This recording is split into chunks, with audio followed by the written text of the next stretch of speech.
Umaga na naman po sa ating mga kabakuod. Ngayon po, narito na naman po tayo sa munti nating kamatisan para magsagawa ng panglimang pitas o harvest sa tinatawag. Ayan po, tingnan nyo ang aming mga kamatis.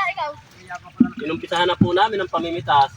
Ngayon po, sa aking estimated, makakapitas ito ng 35 bags o kahon na tinatawag. Ayan po, kahit po dala ng masungit ang panahon o maulan o mapagyo, nagagawa pa rin namin na gawa ng kaparaanan ng aming halaman para sa ikagaganda. Ito nga po, sa aking napansin, marami yung parang huminto na ang talbos.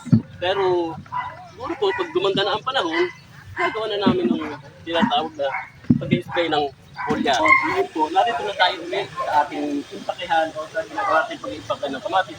Halin po kayo at tingnan natin. Ito po. Ngayon po, ating kamatis, nakagawa na tayo ng 25 kahon o crates na unang ibibiyahe. Nalang na ating biyahero. Ngayon, mga kabakod, ito po, patuloy pa natin yung impake. Ayan po sila, ayan, yung impake. Kung makikita nyo po, ayan. At meron po tayong hahakutin na natira doon sa bukid. Mga kabakod, ayan po. Ayan po, at kamatis. Ikaw lahat ang mabigya, ba? Ang ating pong kamatis at mga nakaraan nating mga video, ngayon kung mababanggit, ang sukat lang po niya 2,200 square meter. Ayan po ang mga niya ang bunga. Ayan po mga kabakuod, sa video, mutuloy pakikita yung ating mga pag-harvest o patuloy natin pag-aalaga pa.